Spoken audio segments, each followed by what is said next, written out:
Hi guys, welcome to my channel. Today we are going to talk about the money issue the United States government is facing right now. Second thing, we are going to talk about the Federal Reserve taper timeline, which means when it is going to reduce its asset purchases. The third thing, we are going to talk about the mortgage-backed security target and what the Federal Reserve have in place. The fourth thing, we are going to talk about the reverse repo market. I'll explain you about the reverse repo market and what is happening in it. You have come here for the truth, so let me unveil that for you. US government could run out of cash this fall unless debt ceiling is lifted, CBO says. Debt ceiling takes effect on August 1st. Warning comes as lawmakers negotiate spending packages. The federal government will most likely run out of cash to pay its bills in October or November unless Congress increases or suspends the federal borrowing limit, the Congressional Budget Office said Wednesday. Congress voted in 2019 to suspend the debt ceiling until July 31st of this year. Since then, the nation has added 6.5 trillion in debt, bringing the total amount owed to $28.5 trillion. If lawmakers can't reach another agreement before the end of the month, the borrowing limit would automatically be reinstated at that level, and the Treasury wouldn't be able to raise additional cash from the sale of government securities. If it can't raise new cash, the Treasury has said it will take extraordinary measures to keep paying the government's bill in full and on time as it has in the past. Those measures, such as redeeming certain investments in federal pension programs and suspending new investments in those programs, have previously freed up enough cash to last several months. Based on this article, we need to question one thing. What does redeeming certain investments in federal pension program mean?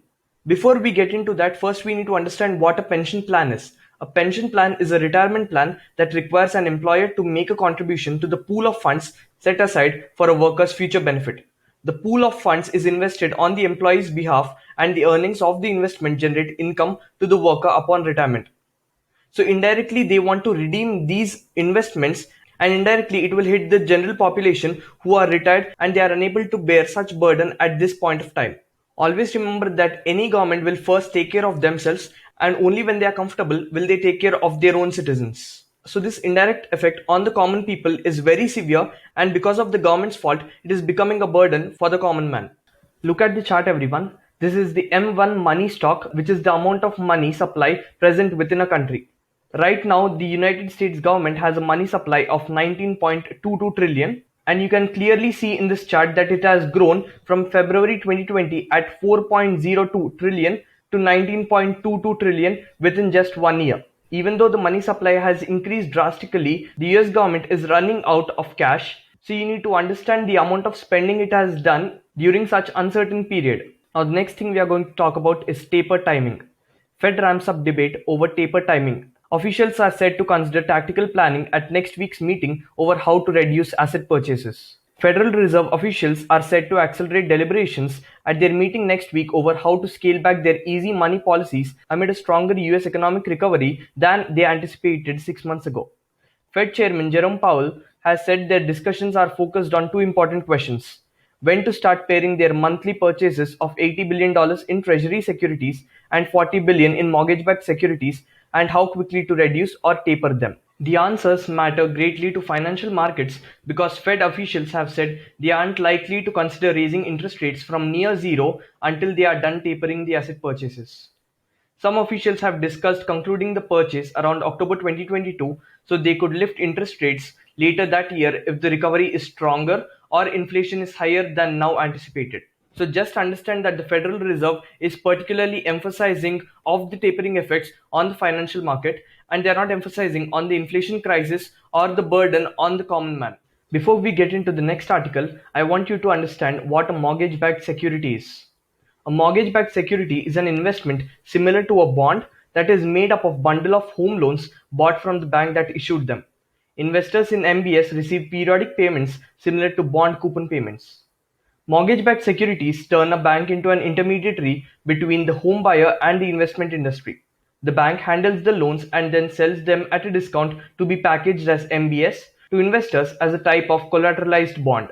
For the investors, an MBS is as safe as a mortgage loan that back it up. So mortgage-backed security is a kind of an ETF, which is an exchange-traded fund, wherein a certain ETF consists of many companies in it on a certain percentage. An MBS is a similar derivative which consists of huge amount of home loans in it. So when an investor buys this MBS, he is actually buying a mortgage loan that backs it up. Again, to understand this perspective, when a person takes a loan from a bank and if he doesn't pay that loan, it will become a liability to that bank. So to reduce this liability, the bank creates an MBS wherein all these defaulted home loans are put up as an MBS and they are sold to investors separately. This event of defaulting of these loans was the driver of the 2007-2008 financial crisis. Now, the next article talks about the tapering of the mortgage-backed securities. Fed MBS buying high on agenda as officials begin taper talk. Soaring home prices put focus on mortgage-backed securities. Officials split on tapering MBS buying faster than treasuries. Policy hawks at the Federal Reserve are setting their sights on scaling back the US central bank's massive intervention in the mortgage market as home prices soar.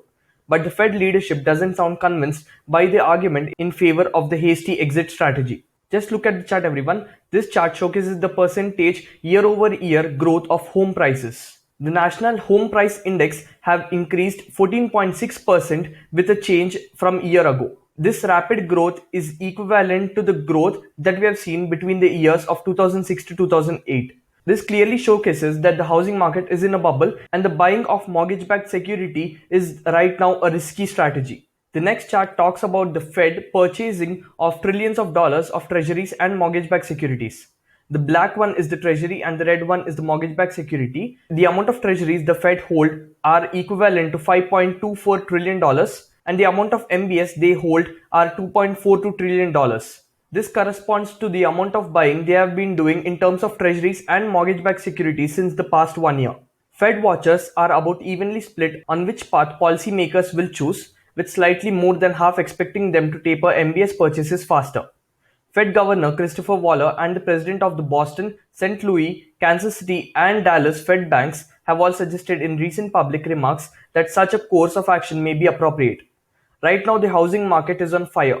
They don't need any other unnecessary support, so I would be all in favor of that. So many Fed governors think that the housing market is in a bubble, but at this point of time, there is no official statement regarding MBS or Treasury tapering. Even though the Fed governors have made a statement regarding the MBS tapering, no one has made any statement regarding the tapering of Treasury securities. This scenario clearly showcases that even though MBS tapering will be done in the near future, Treasury tapering will not be done instantly because the US government is in dire need of cash and they are running out of it, and the federal government will print more and more amount of money and they'll start buying US treasuries even more than previously noted. Now the next thing we are going to talk about is the reverse repo market. The reverse repo market right now is at $891 billion, which means that the global financial banking sector have parked about $891 billion with the Federal Reserve in a single day. This means that the banking industry are predicting some certain kind of crash and they can redeem the amount that they have put in the Federal Reserve at a point where they feel investing in the market is comfortable. The highest amount of repo which was done on a single day was at $991 billion, which was on June 30th, 2021. This means that on a single day, the global banking sector have parked $991 billion in the Federal Reserve. This reverse repo market has been one of the accurate indicators of a market crash. This clearly showcases that the banking industry is predicting a crash and they are parking it in a safer place. So what do you think about it? Do you think a crash is coming, or do you think the correction is already done during the March 2020 period? If you like this video, please subscribe to my channel.